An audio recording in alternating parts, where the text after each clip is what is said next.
দর্শক, আমি যুক্ত আছি সরাসরি press club, Dhaka press club থেকে। এখানে দেখতে পাচ্ছেন যে স্বায়ত্তশাসিত প্রতিষ্ঠান আউটসোর্সিং এ কাজ করে, তারা আমার অনুষ্ঠানে বসে। এখানে আছে বাংলাদেশ আউটসোর্সিং কর্মচারী কল্যাণ লীগ, তারপর আছে আপনার বাংলাদেশ ডাক বিভাগ আউটসোর্সিং, তারপর বাংলাদেশ গণপূর্ত আউটসোর্সিং,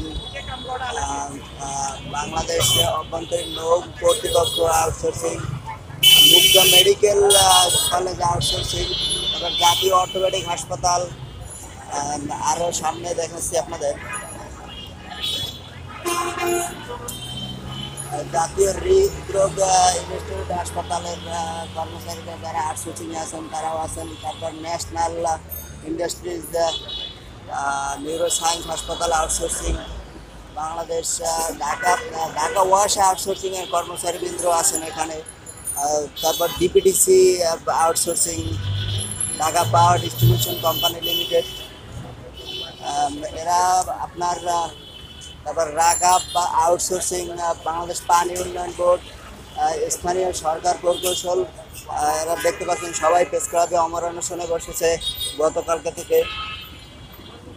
এবং আছে আপনার সামনে সামনে 130 প্রকল্প আউটসোর্সিং এর কর্মকর্তাবৃন্দ অমর অনুষ্ঠানে বসছেন। আপনারা সরাসরি প্রেস ক্লাব থেকে দেখতে পাচ্ছেন।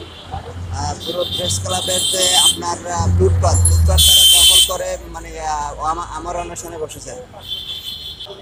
দর্শক, তাদের দাবিগুলো হচ্ছে যে যত প্রকার আউটসোর্সিং আছে সব আউটসোর্সিং বন্ধ করে দেওয়া, মানে তাদের চাকরি স্থায়ীকরণ করতে হবে। তাদের স্লোগান হচ্ছে যে বেতন দেবে সরকার, আউটসোর্সিং এর কি দরকার। এই স্লোগানটি মাথায় রেখে তারা মানে স্থায়ীকরণের জন্য তারা দাবি নিয়ে বসছে। আমরা দেখতে পাচ্ছি আপনার প্রেস ক্লাব গোলচত্বর থেকে, গোলচত্বর ফুটপাত থেকে একদম পুলিশ বক্সের ফুটপাত পর্যন্ত তারা অমরণ অনশনে বসছে।